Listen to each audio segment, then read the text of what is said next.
Hello everyone, a very warm welcome to 10-minute thinker series and today we are doing another conflict thinker जो कि है Randall Collins.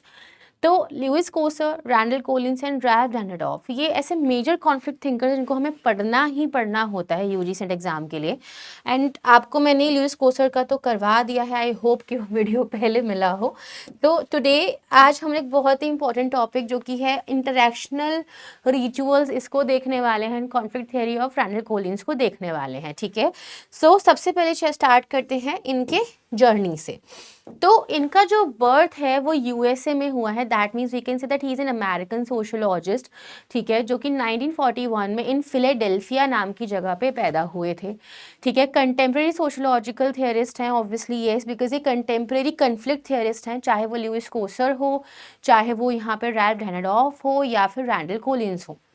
इनकी जो सबसे खास बात है ना वो ये है कि इन्होंने मैक्रो को माइक्रो के साथ जोड़ा है। मतलब कि सोशोलॉजी में मैक्रो और माइक्रो का ब्रिज यहाँ पे इन्होंने गैप किया। यस, यहाँ पे हम लोग इस ब्रिज को यहाँ पे गैप इन्हीं के थ्रू होता हुआ देखते हैं, ठीक है। लेकिन यहाँ पे जब जो आपके लुइस कोसर जब आ जाते हैं तो स्ट्रक्चरल फंक्शनलिज्म की बात करें, उन्होंने कॉन्फ्लिक्ट को फंक्शनलिज्म या मैक्रो के साथ ब्रिज किया, तो दोनों मैक्रो ही थे। लेकिन इस केस में क्या हो रहा है कि माइक्रो और मैक्रो के साथ ब्रिज किया, जिसकी वजह से आप यहाँ पे देख सकते हो कि जो सिंथेसिस है या जो इम्पैक्ट है इनके ऊपर वो है वेबर का, मार्क्स का, डर्काइम का और गॉफमैन का। ये चार थिंकर्स का असर जो है आपको रैंडल कॉलिन्स पे देखने के लिए मिलता है। तो हम लोग हमेशा ये नहीं कह सकते कि कन्फ्लिक्ट थियरी है तो कहीं ना कहीं कार्ल मार्क्स से ही इंस्पिरेशन लेते हुए आए होंगे, ठीक है। सो नेक्स्ट अब आते हैं इनके कन्फ्लिक्ट थियरी के फ्रेमवर्क पे। तो इनका कोर प्रीमाइस क्या है, ये क्या मान के चलते हैं कि हम लोग यहाँ पे समाज में शक्ति, संघर्ष और साथ साथ प्रतिस्पर्धा, जिसको हम कॉम्पिटिंग इंटरेस्ट कह रहे हैं, इसकी वजह से यहाँ पे सोसाइटी शेप होती है, ना कि हार्मनी और कंसेंसस से। यानी कि in this area he is rejecting functionalism, ठीक है। यहाँ पर ये फंक्शनलिज्म यानी कि प्रकारवाद को क्या कर रहे हैं, रिजेक्ट कर रहे हैं, ठीक है। इसके अलावा अगर हम यहाँ पे बात करते हैं कंसेप्ट की, तो इन्होंने बोला है कि ये जो यहाँ पर पावर कन्फ्लिक्ट और कंपीटिंग इंटरेस्ट चल रहा है ना, ये किसी ना किसी रिसोर्स के ऊपर चल रहा है, किसी ना किसी रिसोर्स के ऊपर चल रहा है। तो उसी के अंदर उन्होंने क्या रिसोर्सेज बताए हैं, he mentioned about 3 types of scarce resources. 3 तरह के आपके वो रिसोर्सेज है जिसका ना यहाँ पे आप लोगों को बेसिकली संसाधन इजीली लोगों को मिलते नहीं है, इसलिए स्कार्सिटी है, ठीक है। तो पहला रिसोर्स होता है आपका इकोनॉमिक रिसोर्स, ठीक है, यानी कि आर्थिक यहाँ पे संसाधन, जो मटेरियल कंडीशंस है, वी नो दैट, पैसा, वेल्थ। पावर रिसोर्स की पावर किसके पास कितनी ज्यादा है, बट ये आपको देखने के लिए मिलता है सिर्फ ऑर्गेनाइजेशनल नेटवर्क्स में। तो पावर रिसोर्सेज के लिए सिर्फ यहाँ पे संगठनों में लड़ाई चल रही है। एंड देन आता है state resource. State resources basically are those resources जो यहाँ पे पूरी जनता, जो एक स्टेट में रहने वाले लोग हैं, वो कैसे रिचुअल से अनुष्ठान करते हैं, उनकी डेली लाइफ की चीज़ें, या कोई ऐसे पर्टिकुलर फॉर एग्जांपल फेस्टिवल वाला केस हो गया, ठीक है, या फिर आपका डेमोक्रेसी वाला ही पार्ट हो गया, तो ये कैसे सॉलिडारिटी को यहाँ पर क्रिएट कर रहा है। तो ये सॉलिडारिटी की जो रिसोर्सेज हैं कि हम लोग कैसे एकता बनाए स्टेट में, उसके रिसोर्सेज को कंट्रोल करना, ठीक है, जिनके पास होता है वो स्टेट रिसोर्सेज या फिर स्टेटस रिसोर्सेज कहलाएंगे, ठीक है। तो ये आपका हुआ स्टेटस रिसोर्सेज जो सॉलिडारिटी की बात यहाँ पे कर रहा है। नेक्स्ट आता है यहाँ पे 4 main points in conflict sociology, इनके क्या क्या है। सबसे पहला पॉइंट ये है कि हर एक पर्टिकुलर रिसोर्स का डिस्ट्रीब्यूशन अनइक्वल है, ठीक है। That is somehow similar to your Karl Marx वाला पार्ट कि आपके यहाँ पे 2 तरह के लोग देखे जाते हैं। एक तो है जो कंट्रोलर्स हैं, यानी कि जो लोग यहाँ पे नियंत्रण कर रहे हैं रिसोर्सेज का, और दूसरे लोग जो यहाँ पे नियंत्रण नहीं कर रहे हैं। इनके बीच में ही रिसोर्सेज का अनइक्वल डिस्ट्रीब्यूशन यानी कि असमान वितरण हुआ है, ठीक है। ये पॉइंट यहाँ पे पहला आता है। दूसरा पॉइंट है कि इन सब चीज़ों में जो पावर है वो सेंट्रल डायनामिक है, यानी कि जो पावर है ना वो यहाँ पे एक स्ट्रक्चर के दिल में एग्जिस्ट करती है, और वही चीज़ है जो यहाँ पर सबको, जितने भी लोगों के पास पावर है, किसी भी चीज़ को कंट्रोल करने में परसुइट कर रही है, हेल्प कर रही है। तो किसी भी स्ट्रक्चर में जो पावर एग्जिस्ट करती है, ठीक है, वो स्ट्रक्चर की पावर अगर किसी एक पर्सन के हाथ में है तो वो ही यहाँ पर उसको कंट्रोल कर पाएगा। That is an obvious thing, ठीक है।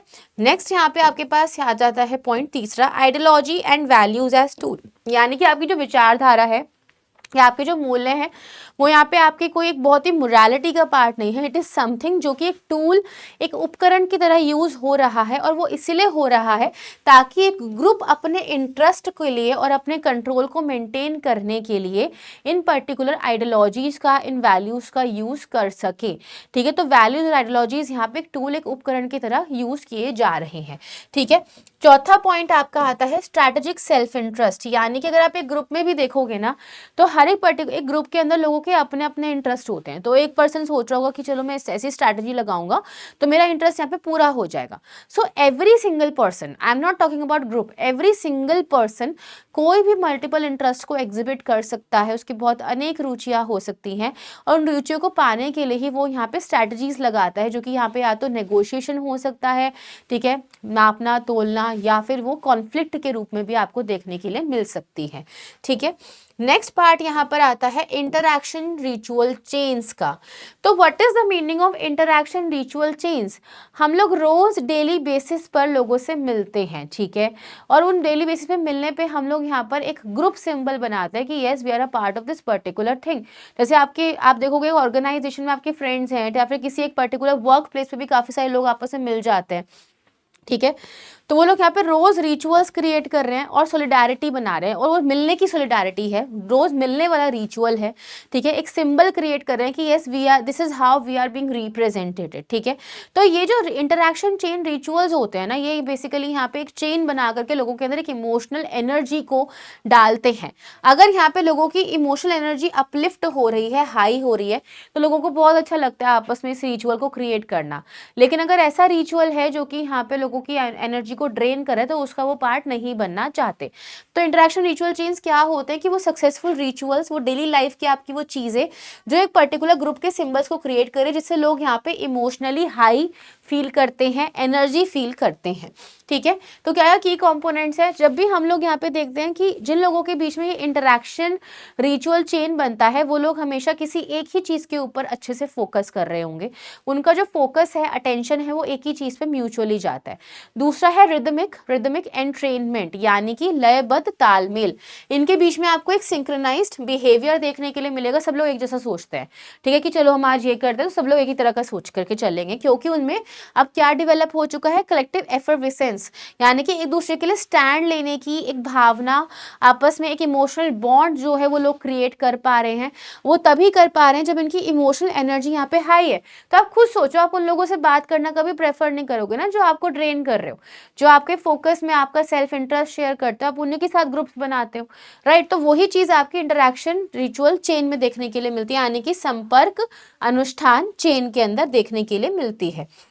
ठीक है, तो अब ये इमोशनल एनर्जी और ह्यूमन मोटिवेशन का क्या रिलेशन है? देखो सिंपल सी चीज है, अगर आपका ई जिसको हम लोग इमोशनल एनर्जी कह रहे हैं ये हाई होगी, तो एक इंडिविजुअल जो है उसका मोटिवेशन भी हाई होगा, वो बहुत ही एंथुसियास्टिक होगा कि आज मुझे इस पर्टिकुलर चीज को परस्यू करना है, मुझे इस ग्रुप के साथ बैठना है, ये रिचुअल्स को परफॉर्म करना है, तो उसके इंटरेक्शन बहुत ही सक्सेसफुल होंगे।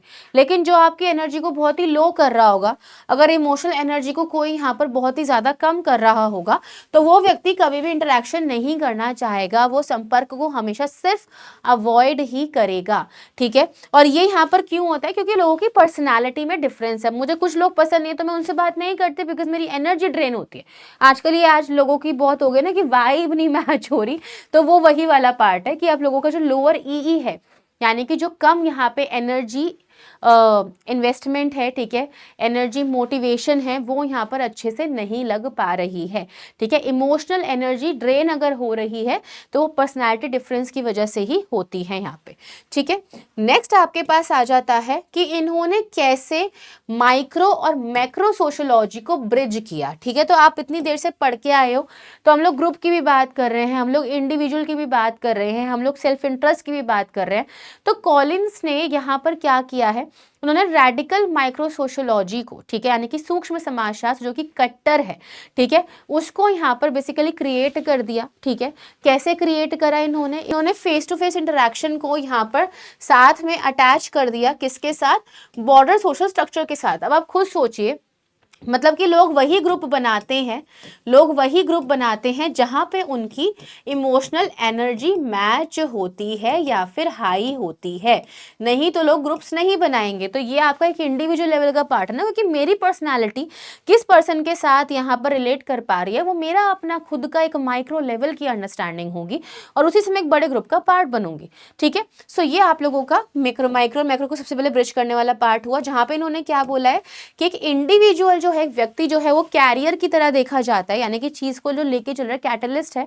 हर एक पर्सन अपना खुद का कल्चरल कैपिटल कैरी कर रहा है, सांस्कृतिक पूंजी, उसकी अपनी खुद की यहाँ पर कुछ सोच है, और वही चीज है जो यहाँ पे इंटरेक्शन के अंदर रोल प्ले कर रही होती है। ठीक है, यहाँ पे सिचुएशन जो है वो बहुत बड़ा रोल प्ले करती है। ठीक है, सिचुएशन कैसा है उसके हिसाब से आपकी इमोशनल एनर्जी जो है वो कहाँ पे लग रही है, आप हंस रहे हो, आप यहाँ पे गुस्सा हो, या फिर आप सीधा पूरा कंपटीशन ही करते रहते हो, उस बेसिस पे आपकी एनर्जी जो है वो कैसी यहाँ पर क्रिएट हो रही है। ठीक है, तो एक पर्सन की बात हो गई वापस से, और फिर इसको उन्होंने क्रिएट कर दिया कि कैसे मैक्रो पैटर्न्स बनते हैं। ठीक है, कैसे यहाँ पे अलग अलग ग्रुप्स बनते हैं, क्योंकि हर एक पर्टिकुलर ग्रुप एक तरह का कल्चरल कैपिटल लेके चल रहा है, तो वो उसी ग्रुप का पार्ट बनना पसंद करेगा जिस तरह का कैपिटल उसको वहां पे अपना मिल रहा है, वैसा ही ग्रुप का कैपिटल भी उसको चाहिए होगा।